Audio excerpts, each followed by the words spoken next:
네, 오늘은 하나님으로 말미암아라는 제목으로 말씀 나눠보겠습니다.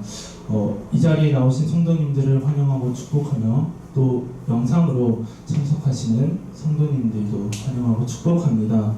네. 어떻게 성도님들은 한 주 동안 잘 지내셨나요? 네. 네, 성도님들이 잘 지내신 것 같지만 저도 한 주 동안 잘 지낸 것 같습니다. 돌이켜보니 한 주 동안에 감사한 일도 있었고 또 저의 개인적인 생각을 바꾸는 일도 있었고 또 속상한 일도 있었고 많은 일이 있었던 것 같습니다. 돌아오는 주가 이제 추수감사 주일인데 성도님들의 한 주 동안에 정말 감사할 제목들이 넘치는 한 주 되셨기를 간절히 바랍니다. 네. 오늘의 본문은 다니엘서입니다. 이 다니엘서 1장의 말씀을 가지고 오늘 이제 말씀을 나눌 텐데 본문에 들어가기에 앞서서 이제 다니엘서에 나오는 말씀을 가지고 그 당시의 배경이 어땠는지 한번 알아보고 말씀을 이어가겠습니다. 다니엘서는 이제 바벨론의 왕 느부갓네살 시내에 이제 예루살렘에 있던 한 젊은이가 그 예루살렘에서 바벨론으로 잡혀간 이야기가 나옵니다. 다니엘서 1장을 보면 이렇게 말하고 있습니다. 유다왕 여호야김이 위에 있는 지 3년에 바벨론 왕 느부갓네살이 예루살렘에 이르러 그것을 에워쌌더니 라고 말하고 있으며 또 2절에서는 주께서 유다왕 여호야김과 하나님의 전 기구 얼마를 그의 손에 붙이심에 바벨론의 왕 느부갓네살 손에 붙였다 라고 말하고 있습니다. 또 3절을 보니 이러한 말이 나옵니다. 그 왕이 환관장 아스부나스에게 명하여 이스라엘 자손 중에서 왕족과 귀족의 몇 사람 곧 흠이 없고 아름다우며 모든 재주를 통달하며 지식이 구비하여 학문에 익숙하여 왕궁에 모실 만한 소년을 데려오게 하였고 라고 되어 있습니다. 이제 이 유다가 바벨론으로부터 침략을 당하게 되었고 왕은 요즘 말로 말하면 스펙이 짱짱한 엄친아 엄친딸 엘리트들을 데려오라고 말을 하고 있습니다. 그 소년 중 한 명이 바로 오늘 본문에 나오는 다니엘이었습니다. 이 다니엘은 긴 포로 생활 속에서 엄청난 핍박과 신앙적인 고난을 당했으며 그럼에도 불구하고 하나님께서는 그러한 다니엘을 사용하셔서 이방인임에도 불구하고 그 바벨론에서 높은 지위까지 올라가게 하도록 역사하셨습니다. 오늘의 말씀은 이제 다니엘이 바벨론의 포로로 끌려와서 시험을 당하는 내용으로 진행이 되는데 오늘은 본문의 순서에 따라서 말씀을 진행해 나가도록 하겠습니다. 오늘은 본문을 먼저 세 관점으로 보려고 하는데 첫 번째 관점은 뜻을 정한 다니엘입니다. 8절 말씀 한번 다 같이 읽겠습니다. 8절 말씀 보겠습니다. 다니엘은 뜻을 정하여 왕의 진미와 그의 마시는 포도주로 자기를 더럽히지 아니하리라 하고 자기를 더럽히지 않게 하기를 환관장에게 구하니. 이제 바벨론으로 오게 된 다니엘에게는 한 가지의 시험이 있었습니다. 그것은 느부갓네살 왕의 명령으로 인한 것이었는데 바로 그 왕의 식사와 그 포도주를 먹게 되는 것이었습니다. 왕이 이제 이렇게 명령한 것입니다. 그 환관장에게 그 소년들을 잘 키워라. 그래서 내가 그들을 나중에 사용하겠다. 그러니 그들의 식사에 있어서 나의 음식들을 먹게끔 하여라 라고 명령을 했습니다. 그 왕의 명령에 다니엘은 8절에서 이렇게 말합니다. 다니엘이 뜻을 정해서 왕의 진미와 그의 마시는 포도주로 자신을 더럽히지 않겠다라고 말을 합니다. 뜻을 정한다라는 것이 무엇인지를 우리가 한번 생각해 봐야 될 것 같습니다. 무엇인가를 결심하고 마음으로 결정한다라는 것이 무엇인가라는 것을 우리는 한번 생각해 봐야 할 것 같습니다.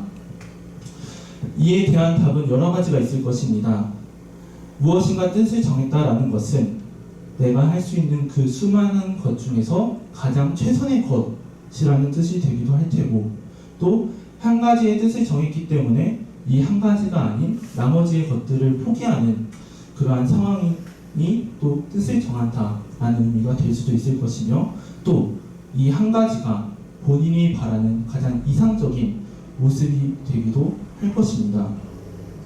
이 모든 것이 뜻을 정한다라는 의미가 되기도 하지만 저는 이 뜻을 정한다라는 것의 의미가 적어도 그 뜻이 옳다라는 것을 의미한다라고 생각했습니다. 쉽게 말하면 내가 무엇인가 뜻을 세우고 계획을 세울 때 옳은 뜻, 바른 뜻을 세우지 뭔가 틀리고 정답이 아닌 뜻을 세우지 않는다라는 것입니다. 이것은 저와 성도님들에게도 마찬가지인 것 같습니다. 무엇인가를 계획하고 무엇인가를 다짐할 때 그 계획과 다짐이 옳고 바른 것이고 나를 더욱더 발전시키는 것이기 때문에 뜻을 세우지, 나를 부정적이게 하는 것이라면 뜻을 세우지 않을 것이었습니다. 다니엘의 뜻은 그럼 무엇이었습니까? 다니엘은 왕의 진미와 그 포도주로 자신을 더럽히지 않겠다라는 뜻을 정했습니다. 즉, 다니엘은 왕의 식사와 그 포도주를 거부하는 뜻을 세운 것입니다. 그렇다면 왜 다니엘이 그 식사와 포도주를 거부했을까라는 궁금증이 자연스럽게 생길 것입니다. 그에 대한 견해는 여러 가지가 있는데, 대표적으로는 그 왕의 음식이 바벨론의 신에게 바쳐졌던, 바벨론의 신에게 제사 드릴 때 사용되었던 음식이었기 때문에 다니엘이 거부했다라는 견해가 있습니다. 즉, 우상에게 바쳐졌던 음식이었기 때문에 하나님의 사람으로서 거부하였다라는 견해가 있는 것입니다. 또 다른 견해로는 그 음식이 부정한 음식으로서 규정된 그 레위기의 음식 규정을 지키기 위해서 다니엘이 거부했다라는 견해도 있습니다. 그 다니엘의 음식 거부의 이유가 무엇이든 분명한 것은 다니엘은 하나님의 말씀을 기준으로 본인의 뜻을 정했고, 그 뜻이 하나님의 앞에 있어서 옳았기 때문에 다니엘은 그 뜻을 정했다라는 것입니다. 다니엘의 뜻은 하나님에게 있어서 하나님을 기쁘게 하는 뜻이었고, 하나님의 말씀으로부터 벗어나지 않는 뜻이었고, 하나님의 말씀으로 기준을 봤을 때 옳은 뜻이었습니다. 그렇기 때문에 다니엘이 그 옳은 뜻을 담대하게 말할 수 있었던 것입니다. 그 다니엘의 뜻이 하나님 앞에서 옳았기 때문에 다니엘은 담대하게 2번이나 포로로 잡혀갔음에도 불구하고 그 뜻을 지키게 해달라고 요청했던 것입니다. 한번 상상해보면 좋을 것 같습니다. 내가 왕족의 자식이었고 내가 귀족의 자식이었습니다. 근데 어느 순간 포로로 끌려가고 있습니다. 또 내가 있던 곳이 예루살렘이었는데 바벨론으로 잡혀가고 있습니다. 그 바벨론으로 잡혀가서 내가 가지고 있던 다니엘이라는 이름이 벨드사살이라는 이름으로 계명을 당하게 됩니다. 환경이 변하고 이름이 변하고 신분이 변한 그 상황 속에서 과연 다니엘은 왕의 음식을 거부한다는 뜻을 세웠는데 그게 쉬웠을까? 라는 생각을 한번 해보시면 좋을 것 같습니다. 하지만 그 상황 속에서도 다니엘은 왕의 음식을 거부한다는 뜻을 세웁니다. 왜냐하면 그 뜻이 하나님 앞에서 옳고 그 뜻이 하나님을 기뻐하게 하는 뜻이었기 때문에 다니엘은 그 뜻을 세우고 거기서 멈추는 것이 아니라 그 뜻을 담대하게 요청했던 것입니다. 그래서 이렇게 말합니다. 황관장님, 제가 이 음식을 거부합니다. 이 음식으로 나를 더럽히는 것을 거부합니다. 라고 말하는 것이며, 또 자신을 감독하는 그 사람에게 있어서도 저희를 딱 10일 동안만 시험해 보십시오. 왕의 음식을 먹는 사람들과 채식한 우리의 얼굴을 비교해 보십시오. 라고 말하는 것입니다. 우리도 마찬가지인 것 같습니다. 우리도 뜻을 세워야 하고 또 그 뜻에 맞게 살아야 할 것입니다. 근데 여기서 중요한 것은 그 뜻이 나를 기준으로 한 뜻이 아니라 하나님을 기준으로 한 뜻이어야 한다는 것입니다. 나를 기쁘게 하는 것이 아닌 하나님을 기쁘게 하는 뜻이어야 한다는 것입니다. 이 다니엘의 상황이 오늘날 저와 성도님들에게도 여전히 똑같이 이어지고 있습니다. 현실과 타협할 것인지 혹은 하나님의 뜻을 지킬 것인지, 나의 생각과 감정과 그러한 상황과 환경 속에서 정말로 이게 맞고 이게 편하고 이러한 행동을 하는 게 나에게 더욱더 득이 될 것 같지만 과연 이러한 나의 행동을 하나님께서 기뻐하실까 고민되는 순간이 너무나도 많이 있는 것 같습니다. 그때 그러한 순간이 있더라면 이렇게 질문해 보시면 될 것 같습니다. 하나님께서는 과연 어떠한 행동을 더 기뻐하실까? 예수님이라면 이 상황 속에서 어떻게 행동하셨을까? 과연 내가 어떻게 판단하고 행동해야 하나님을 더 높고 영광스럽게 할까? 이 질문들을 가지고 그 순간순간의 고민을 해결해 나간다면 그때는 자연스럽게 하나님 앞에서 하나님의 뜻에 맞는 올바른 뜻을 세울 수 있을 것이며, 더 나아가서는 자연스럽게 하나님을 기쁘게 하는 삶을 살아갈 수 있을 것입니다. 저와 우리 용산시 생명교회 성도님들이 하나님을 기쁘게 하는 뜻을 세우고 또 그 뜻을 행하며 살아가는 삶 살아가시길 간절히 바라겠습니다. 아멘. 이제 다니엘은 뜻을 정했습니다. 그리고 그에 맞게 겸손하게 요청했습니다. 그러한 다니엘에게 하나님께서 이렇게 응답하십니다. 9절에서 14절 말씀 저희 한번 교독하겠습니다. 하나님이 다니엘로 환관장에게 은혜와 긍휼을 얻게 하신지라. 환관장이 다니엘에게 이르되 내가 이제 주 왕을 두려워하노라. 그가 너희 먹을 것과 너희 마실 것을 지정하셨거늘 너희의 얼굴이 초췌하여 동무 소년들만 못한 것을 눈으로 보시게 할 것이 무엇이냐. 그렇게 되면 너희 까닭에 내 머리가 왕 앞에서 위대하게 되리라 하니라. 환관장이 세워 다니엘과 하나냐와 미사엘과 아사랴를 감독하게 한 자에게 다니엘이 말하되, 청하오니 당신의 종들을 열흘 동안 시험하여 채식을 주어 먹게 하고 물을 주어 마시게 한 후에 당신 앞에서 우리의 얼굴과 왕의 진료를 먹는 소년들의 얼굴을 비교하여 보아서 보이는 대로 종들에게 처분하소서 하매, 그가 그들의 발을 쫓아 열흘을 시험하더니. 네, 9절 말씀 한번 첫 번째 관점은 뜻을 정한 다니엘이었습니다. 그리고 두 번째 관점은 환관장을 사용하시는 하나님입니다. 저는 이 9절에서 14절의 말씀을 읽으면서 계속해서 반복해서 읽다 보니까 살짝 갸웃하게 되는 부분이 있었습니다. 성도님들은 방금 읽으셨는데 좀 잊지 않으셨나요? 저는 갸웃하게 되는 부분이 있었는데 그 부분은 환관장의 태도였습니다. 일반적으로 생각하기에 환관장, 우리말 성경에는 이제 내시의 우두머리라고 되어 있는데, 이 사람이 이렇게 높은 지위를 가진 사람이 왜 다니엘에게 있어서 또 다니엘의 요청에 있어서 그 요청을 대하는 태도가 강압적이지 않고 뭔가 약간은 안절부절한 모습을 보일까라는 생각이 들었습니다. 그리고 그 태도의 이유가 9절에 나왔습니다. 9절 말씀을 보면 하나님이 다니엘로 환관장에게 은혜와 긍휼을 얻게 하신지라 라고 말하고 있습니다. 즉 하나님께서 역사하셔서 다니엘이 환관장으로부터 은혜와 긍휼을 얻었다라고 말하고 있습니다. 하나님께서는 다니엘에게 은혜와 긍휼을 얻게 하셨는데 누구를 통해서 얻은 것인지 보면은 그것이 바로 환관장을 통해서 하나님의 은혜와 긍휼이 다니엘에게 간 것입니다. 즉 그 은혜와 긍휼의 통로가 환관장이었다는 것입니다.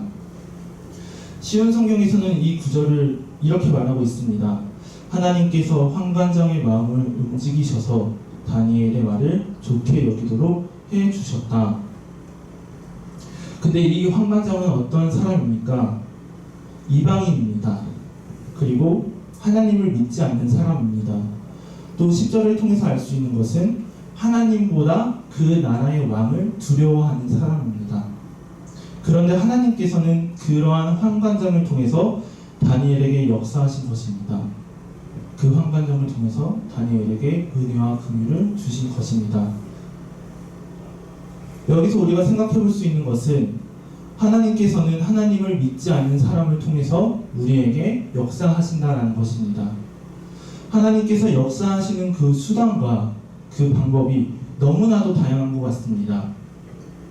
이 오늘의 본문에서는 환관장을 통해서 역사하셨고, 또 다니엘이 포로로 간 것도 하나님께서 역사하신 것이며, 다니엘 1장 2절을 보면은 주께서 유다 왕 여호야김과 하나님의 정 기구 알마를 그의 손에 붙이시네 라고 말하고 있는데, 이 또한 하나님께서 바벨론과 그 바벨론의 왕 느부갓네살을 사용하심으로써 역사하셨다라는 것을 우리는 알 수 있습니다.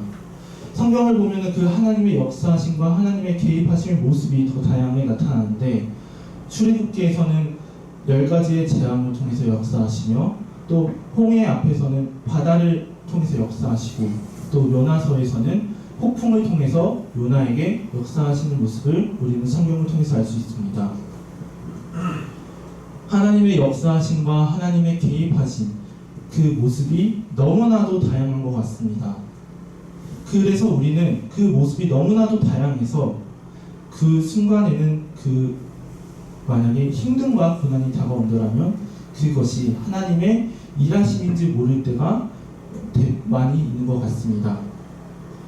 그러고 나서 시간이 지난 후에야 우리는 깨닫습니다. 하나님이 이렇게 역사하셨구나. 하나님이 그때 그 고난과 힘듦을 주신 이유가 이런 거였구나. 이게 하나님의 예비하심이었고 하나님의 개입하심이었구나 라는 생각을 하곤 합니다.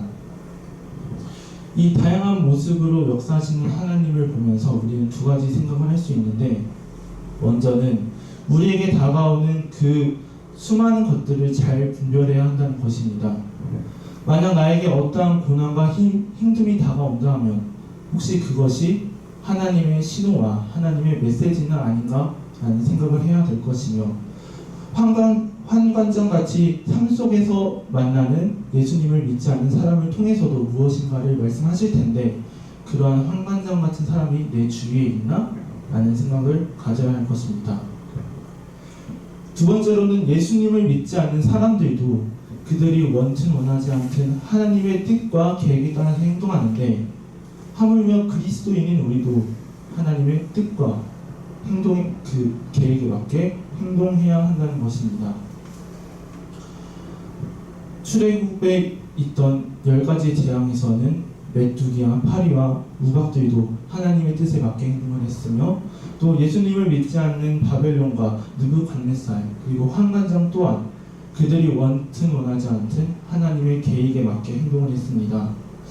복음성가 노래 중에서도 이런 노래가 있습니다. 찬양이 있습니다. 꽃과 구름과 바람과 그 넓은 바다도 하나님을 찬양한다 라는 찬양이 있습니다. 그렇기 때문에 하나님의 자녀인 우리도 하나님의 뜻에 맞게 살아야 된다는 것입니다.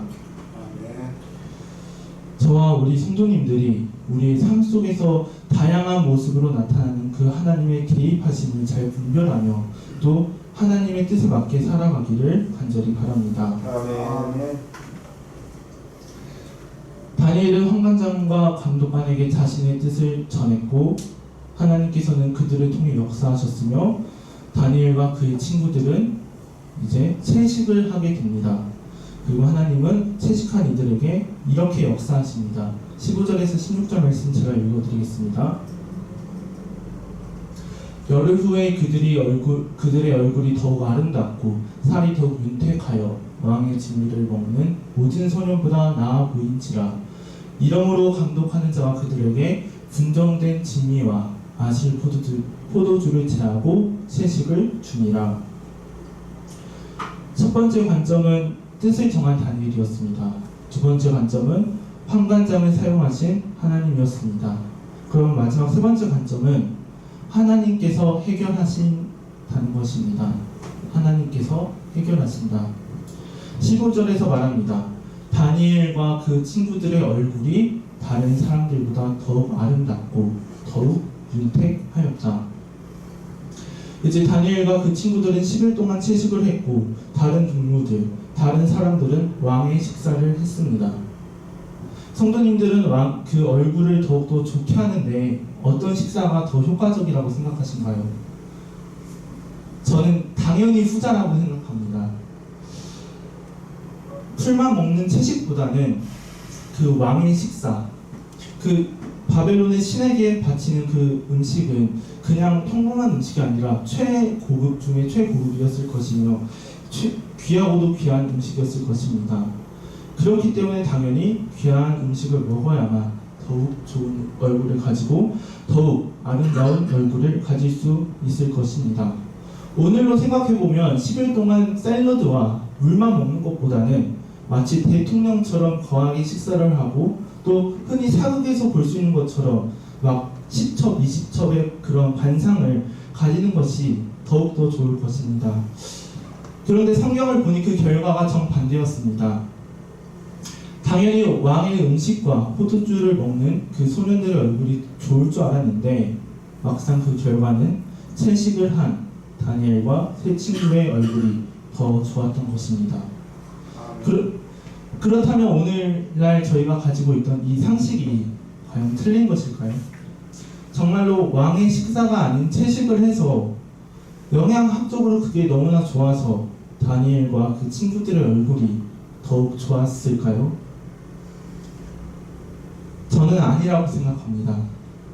채식을 해서 다니엘과 그 친구들의 얼굴이 좋았던 것이 아니라 그들이 좋았던 이유는 그러한 다니엘과 친구들에게 하나님이 일하셔서 좋았다라고 생각합니다. 다니엘과 친구들은 채식밖에 안 했지만 또 다른 소년들은 너무나도 훌륭한 음식을 먹었지만 그럼에도 불구하고 하나님께서 역사하셨기 때문에 채식을 한 다니엘과 그 친구들의 얼굴이 좋아 보였던 것입니다. 이를 통해서 알 수 있는 것은 우리의 노력보다 하나님의 일하심이 더욱 중요하다는 것입니다. 우리의 노력보다 다니엘처럼 올바른 뜻을 세우고 실행하며 그때에 일하시는 하나님이 더욱 중요하구나 라는 것을 우리는 알 수 있습니다. 그래서 우리는 먼저 뜻을 잘 세워야 할 것이며 그래서 우리는 그 잘 세운 뜻을 행해야 할 것이며 그때 우리는 그 하나님의 개입하심을 기대해야 할 것입니다. 채식을 했음에도 불구하고 더욱더 얼굴이 좋아진 다니엘과 세 친구들을 보면서 감독관이 이렇게 말합니다. 16절에 이렇게 시작됩니다. 이러므로 16절에서 감독관이 이러므로 라고 말을 하면서 그들에게 공정된 진미와 마실 포도주를 제하고 채식을 주었다 라고 말하고 있습니다. 감독관이 다니엘과 그의 친구들을 인정한 것입니다. 채식을 했음에도 불구하고 얼굴이 좋네.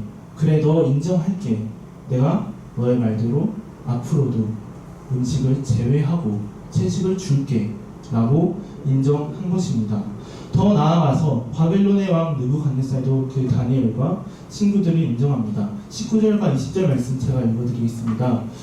왕이 그들과 말하여 봄에 우리 중에 다니엘과 하나냐와 미사엘과 아사랴와 같은 자 없으므로 그들로 왕 앞에 모시게 하고 왕이 그들에게 모든 일을 묻는 중에 그 지식과 그 지혜와 총명이 온 나라 박수와 술객보다 10배나 나은 줄 아니라.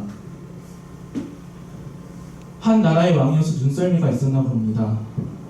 왕이 첫 보니 다니엘과 그 친구들이 다른 사람들보다 뛰어나다는 것을 알게 되었고 그래서 그들에게 모든 일을 물었으며 그들의 지혜와 총명이 다른 사람들보다 10배나 뛰어난 줄을 알았다라고 다니엘과 친구들을 인정하고 있습니다. 다니엘과 세 친구들은 하나님을 믿지 않는 사람들로부터 이방인으로부터 인정을 받은 것입니다. 저와 성도님들도 이렇게 다니엘처럼 인정받는 사람이 되었으면 좋겠습니다. 아멘. 교회에서도 인정받지만 세상에 나가서도 그 수많은 사람들에게 인정받는 사람이 되기를 간절히 바랍니다. 아멘. 다니엘은 이방 땅에서 하나님의 영광을 드러냈습니다. 그리고 오늘 우리는 우리의 이방 땅 세상에 나가서 하나님의 영광을 드러내면서 살아야 될 것입니다. 그래서 우리는 세상 속에서 인정을 받아야 하는 것입니다. 다만 중요한 것은 사람으로부터 인정받는 것이 먼저 되는 것이 아니라 먼저는 하나님으로부터 인정받아야 된다는 것입니다. 하나님께 먼저 인정을 받는다면 자연스럽게 사람들로부터도 인정받게 될 것이고, 만약 그와는 반대로 모든 것을 내팽겨치고 사람들로만 인정받으려 한다면 그 사람은 잘 돼서 사람들로는 인정받을 수 있을지 몰라도 하나님으로부터는 인정받지 못하는 사람이 될 것입니다. 그렇기 때문에 우리는 먼저 하나님께 인정받고자 하나님의 뜻을 구하며 하나님이 기뻐하는 것이 무엇인지를 알아가야 하고, 그것을 알았다면 내가 정말 옳은 뜻을 세웠다 하면 우리는 그것을 행하며 살아가야 할 것입니다. 다니엘의 환경은 힘들었습니다. 하지만 그 속에서도 올바른 뜻을 정했고 그 뜻을 행했고, 그때 하나님께서는 그 다니엘의 환경 속에 개입하심으로써 결국에는 이방 땅에서 가장 높은 사람인 왕 느부갓네살에게 인정받도록 했습니다. 저와 여러분들이 다니엘과 같은 사람이 되기를 바랍니다. 아멘.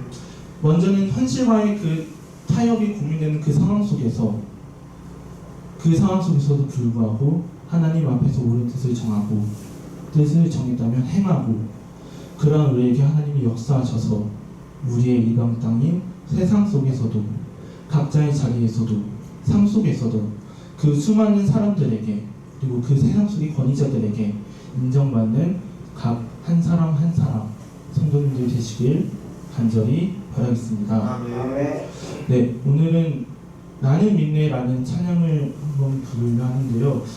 익숙치 않아도 가사를 잘 생각하시면서 또 오늘 말씀 생각하시면서 들으시면 좋을 것 같습니다.